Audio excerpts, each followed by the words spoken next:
क्या प्रशांत किशोर बांकीपुर विधानसभा चुनाव जीत सकते हैं? वो भी तब जब बांकीपुर विधानसभा भारतीय जनता पार्टी का एक परंपरागत सीट माना जाता है। एक तरह से भाजपा के यहाँ पे किला है। लगातार 5 बार से नितिन नवीन यहाँ का विधायक रहे हैं और इसके पहले भी नितिन नवीन के पिताजी वो 4 बार के लगातार विधायक रहे हैं। ऐसे समय में क्या प्रशांत किशोर इस उपचुनाव को जीतकर कुछ इतिहास में नया नाम दर्ज करवा सकते हैं? नमस्कार, हमारा नाम रंजीत है और आप हमारा चैनल डी क्रिएशन रंजीत देख रहे हैं। जिस तरीके से बिहार के अंदर बांकीपुर विधानसभा उपचुनाव एक तरह से एक हॉट सीट और काफ़ी चर्चा में बना हुआ है, क्योंकि चुनाव के रणनीतिकार कहे जाने वाले, चुनाव के मास्टरमाइंड कहे जाने वाले प्रशांत किशोर इस चुनाव में खुद यहाँ से चुनाव लड़ रहे हैं। अगर पिछले विधानसभा चुनाव की बात करें तो प्रशांत किशोर की पार्टी जन सुराज ने 238 सीटों पे चुनाव लड़ा था और इसमें से 236 सीटों पे उनके प्रत्याशियों का जमानत जब्त हो गई थी। ऐसे समय में क्या प्रशांत किशोर कुछ बिहार के अंदर नया कर सकते हैं? क्या यहाँ पे भाजपा का अभेद किला को ये भेदने में कामयाब हो सकते हैं?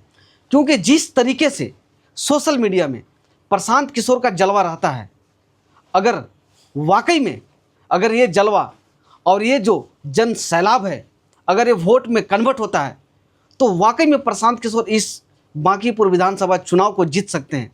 लेकिन कहा गया है कि सोशल मीडिया का भीड़, रैलियों में आने वाला भीड़ चुनाव में वोट के समय कन्वर्ट हो जाए, ये कहना बहुत जल्दबाजी होगा, क्योंकि प्रशांत किशोर कोई छोटा नाम नहीं है।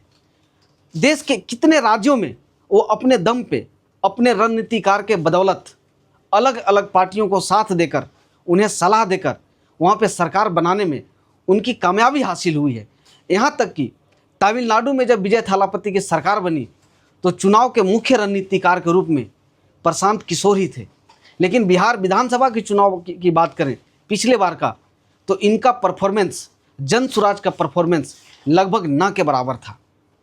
और जिस तरीके से चुनावी कैंपेन हो और खुद प्रशांत किशोर वर्षों से पूरे बिहार में पैदल घूम घूम कर एक नई व्यवस्था लाने का आह्वान कर रहे थे, उनके रैलियों में, उनके सभाओं में जिस तरीके से लोगों का जन सैलाब उमड़ रहा था, एक समय ऐसा लगा कि शायद बिहार के अंदर कुछ नया होने वाला है।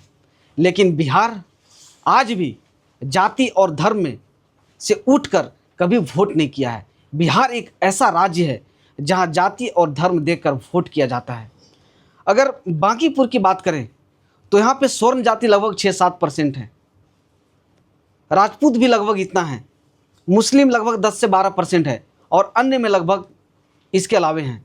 तो इस तरीके से और जिस तरीके से प्रशांत किशोर का कैंपेन है और ये खुद बांकीपुर विधानसभा से चुनाव लड़ रहे हैं और ये हर जनसभा में, हर रैलियों में ये कह रहे हैं कि अगर मैं यहाँ से जीत के गया तो विधानसभा में 242 पे अकेला मैं भारी पड़ूंगा और सभी के नाक में दम कर दूंगा। कहा गया है कि देश के अन्य राज्यों में सरकार बनाने वाला व्यक्ति, चुनाव के मास्टरमाइंड, चुनाव के मुख्य रणनीतिकार कहे जाने वाले प्रशांत किशोर, इनका बांकीपुर विधानसभा से चुनाव लड़ना, इनका भी प्रतिष्ठा एक दांव पे लगा हुआ है। अगर ये चुनाव हार जाते हैं तो इसके बाद बिहार के अंदर इनकी राजनीति कैसी होगी, राजनीति के ऊपर इनका रणनीति कैसा होगा, ये तो आने वाला वक्त बताएगा। लेकिन फिलहाल जिस तरीके से बांकीपुर विधानसभा का उपचुनाव इस समय तमाम सोशल मीडिया और बड़े बड़े न्यूज़ चैनलों पे एक सुर्खियां बटोर रही है, वो सुर्खियों का मतलब है प्रशांत किशोर। हालांकि इस सीट से भाजपा की तरफ से नितिन नवीन चुनाव नहीं लड़ रहे हैं, क्योंकि वो इस समय भाजपा के राष्ट्रीय अध्यक्ष हैं और राज्यसभा सांसद हैं। यहाँ से अभिषेक कुमार चुनाव लड़ रहे हैं। चेहरा अभिषेक कुमार का है, लेकिन अभिषेक कुमार के पीछे पूरी भारतीय जनता पार्टी, पूरा नितिन नवीन और सभी भाजपा का जो बड़े चेहरे हैं वो सभी चुनाव लड़ रहे हैं। जितना हो सकता है वो मेहनत कर रहे हैं। लेकिन एक तरफ आरजेडी से रेखा गुप्ता और तेज प्रताप यादव की तरफ से वीना मानवी।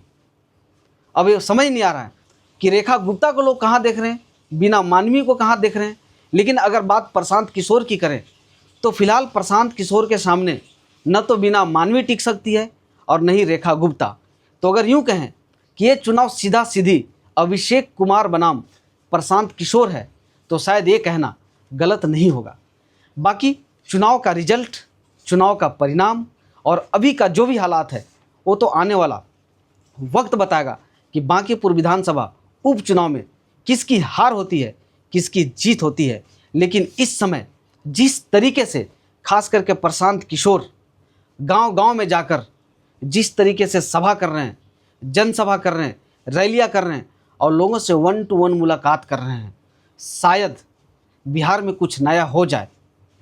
ऐसा मानना या ऐसा कहना अभी थोड़ा जल्दबाजी होगा, लेकिन बस थोड़ा सा वक्त देते हैं, थोड़ा इंतज़ार करते हैं और जैसी चुनाव होगा, जब रिजल्ट भी आ जाएंगे उसके बाद पता चल जाएगा कि क्या भाजपा का अभेद किला को भेदने में प्रशांत किशोर कामयाब रहे या फिर इनके जो रणनीतिकार की भूमिका अन्य पार्टियों को जिताने का था, वो खुद जो किसी और को जिताने वाला व्यक्ति, अन्य राज्यों में सरकार बनाने वाला व्यक्ति अगर खुद चुनाव हार जाता है तो फिर आगे इनका दिशा, दशा और रणनीति क्या होगा, इस पे नज़र हम सभी का इस बांकीपुर विधानसभा चुनाव के ऊपर रहेगा।